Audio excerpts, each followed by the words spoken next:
दोस्तों, हम हर दिन जीवन में ऊपर उठने की सोचते हैं। वैसे तो इस जीवन में हमारे पास सब कुछ है, जैसे कि घर, परिवार, गाड़ी, पैसा, नौकरी और करीब करीब हम अपनी हर छोटी मोटी ज़रूरतों को पूरा भी कर लेते हैं। पर हर इंसान इतना खुशनसीब नहीं होता। हिंदुस्तान में गरीब होना एक अभिशाप है और बेघर होना उससे भी बड़ा अभिशाप, क्योंकि इस देश में लाखों बेघर लोगों को एक वक्त का पेट भर खाना भी नसीब नहीं हो पाता। हमारे पास कैसा भी घर हो, हमें छोटा ही लगता है। हम कभी कभी भरे पेट पे भी खाना खा लेते हैं और दूसरी ओर कुछ लोगों को एक निवाला तक नसीब नहीं हो पाता। आज हमें एक बूढ़ी माँ दिखी, जिनकी पीठ इस कदर झुकी हुई थी कि जिसका आप एहसास भी नहीं लगा सकते। जीवन के इस दर्द और तकलीफ़ में ये कब से हैं, इन्हें याद भी नहीं। ये संगम विहार में रहती हैं और पेट की भूख को मिटाने के लिए दर दर भटकती हैं। जो कुछ रूखा सूखा मिलता है उससे अपना गुजारा कर लेती हैं।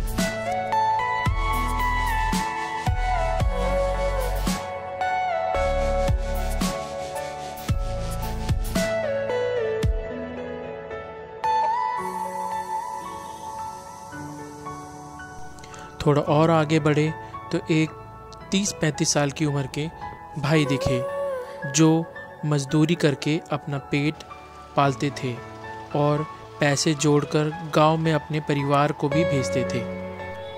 पर 2 हफ्ते से एक बंद दुकान के आगे पड़े हुए हैं। कारण ये है कि इनका एक्सीडेंट हो गया। एक रात जब ये मजदूरी करके अपनी कच्ची पक्की झोपड़ी की ओर जा रहे थे, तभी एक बड़ी कार वाला आया और इन्हें पीछे से टक्कर मार के निकल गया। जब होश आया तो इन्होंने अपने आप को हॉस्पिटल में प्लास्टर के साथ पाया। किराया ना देने के कारण झोपड़ी से भी निकाल दिए गए और अब बेचारे सड़क किनारे अपना टूटा पैर लिए पड़े हैं। कुछ और आगे चले तो कंबल रजाई में लिपटे हुए एक 70-80 वर्षीय बूढ़े बाबा दिखे। ये बाबा भी बड़े दिलचस्प थे, जैसे हमें आशीर्वाद देने का ही इंतज़ार कर रहे थे। इनसे बात करके इनके बात करने के तरीके से समझ आया कि ये पढ़े लिखे थे, पर जीवन की कठिनाइयों के कारण आज एक बंद दुकान के सामने चारपाई पर अपना जीवन व्यतीत कर रहे हैं। इन्होंने जीवन में कभी शादी नहीं करी। एक समय था जब इनके पास घर था, माँ थी, पर कुछ 32 साल पहले माँ का देहांत हो गया। उसके बाद जैसे इनका सब कुछ छिन ही गया हो। अपनी माँ से बिछड़ने के बाद दुखी मन से इन्होंने सब कुछ त्याग दिया। ये बंगाल के रहने वाले हैं, पर कई साल पहले दिल्ली आने के बाद इनका वापस जाने का मन ही नहीं करा। कुछ साल पहले एक दुकान के मालिक ने इन्हें ये बिस्तर दान में दिया था। तब शरीर साथ देता था तो कुछ काम भी कर लेते थे, तो 2 वक्त की रोटी का इंतज़ाम भी हो जाता था। पर अब तो ज़्यादातर समय भगवान का नाम लेकर और पानी पीकर ही काम चला लेते हैं।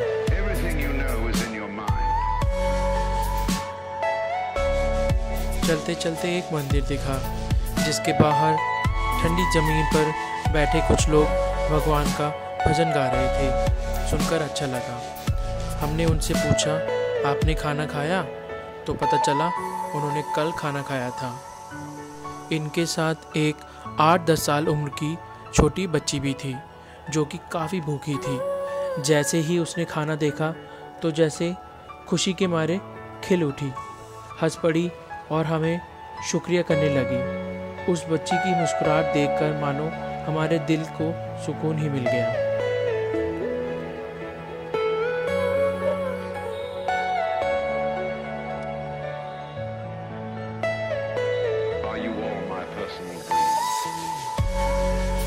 जैसे ही हमने घर की ओर रुख करा तो वापस जाते जाते हमें एक और बूढ़े बाबा दिखे, हाथ में एक डब्बा लिए हुए, शरीर पर एक सफ़ेद चादर ओढ़े हुए, आँखों पर एक पुराना सा चश्मा, बगल में बैग दबाए हो, ठंड में कांपते हुए भीख मांग रहे थे।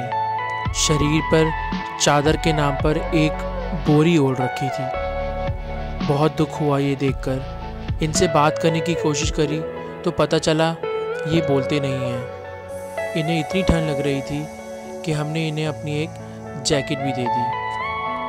हमने इन्हें कुछ पैसे दिए और कुछ खाना दिया। ये देखकर और सोचकर बहुत हैरानी होती है कि कैसे ये लोग कड़कड़ाती धूप, लगातार बारिश और ठिठुरती ठंड में जीते हैं। कौन इन्हें इतने कठिन समय पर खाना देता होगा?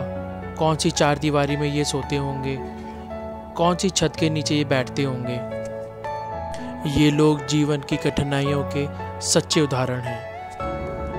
अगर हम लोग ऐसे ही मिलकर इन लोगों की मदद करते रहें तो एक दिन ऐसा भी आएगा जब कोई बेघर नहीं होगा, जब कोई भूखा नहीं सोएगा। ऐसे ही दिल को छू जाने वाले वीडियोस हम आपके लिए लाते रहेंगे।